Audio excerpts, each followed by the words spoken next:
Так, меня зовут Азамат. Когда я работал в полиции, нам часто приходилось сопровождать крупногабаритные груза. Купили один тягач простой. Сам катался около 1,5 года. Работа, как она у меня как хобби пошла. Перевозить. Начал с маленьких грузов перевозить. Сейчас возим немало большие груза. Не габаритики.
Поначалу было очень трудно, так как ты не знаешь сферу, тебе никто не подсказывает.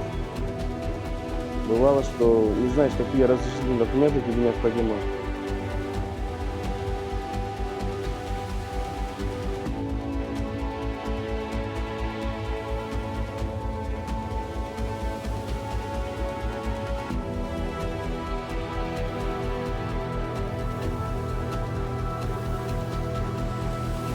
Я только работал сам один, у меня была только одна машина. Я 1,5 года сам находил груза, сам договаривался.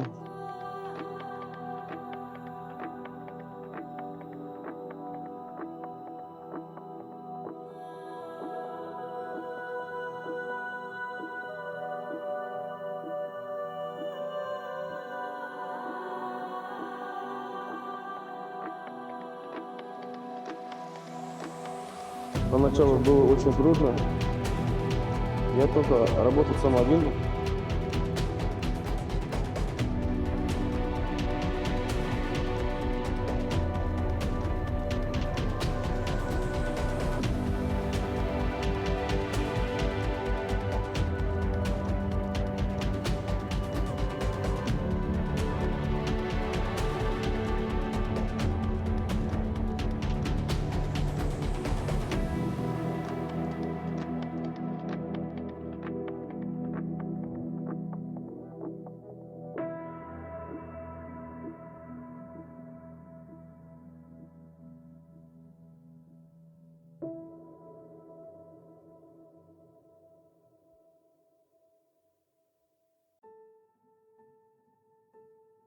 Ну, через 1,5 года там взял первый объем, второй объем, потом купил вторую машину, потом предложил другу, давай работать.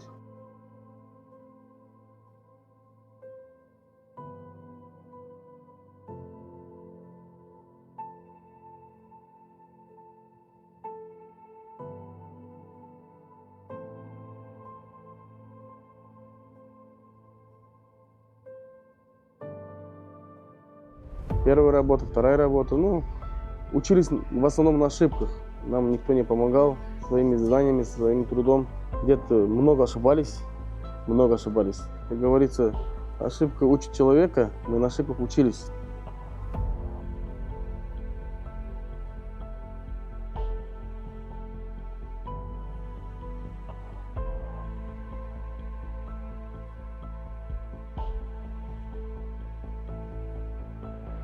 Начало 23 года, январь, загрузил груз в Санкт-Петербурге трансформатором. Это мой самый первый рейс, далекий. Там прилет было почти 5000 километров. Оказывается, при перевозке там много минусов было. Я даже не знал, без опыта был.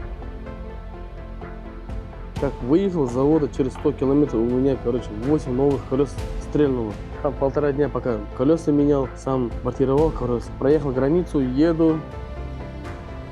После Актюбинского стал, не могу тронуться, машина не едет, буксует. Там через 4 дня посыпали, погода нормализовалась, еду.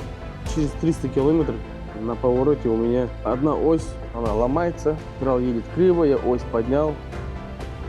150 километров остается, еще одна ось, прикинь, у меня ломается.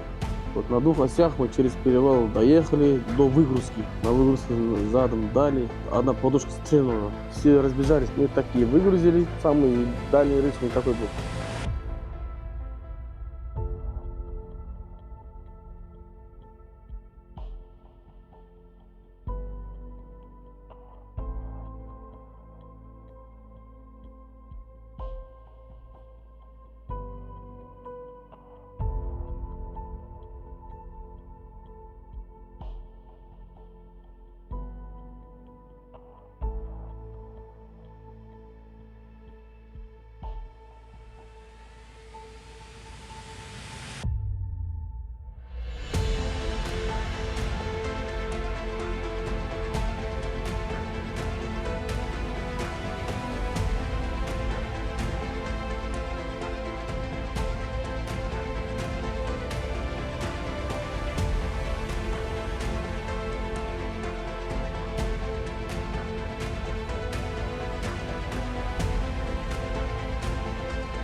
Дети хорошо относятся, каждый день звонят. Они спрашивают, когда приедешь, папа, привези что-нибудь. Или самое главное, привези что-нибудь. Тоже участвую в воспитании своих детей. Как мой отец, мои родители меня воспитали, я их тоже так воспитываю.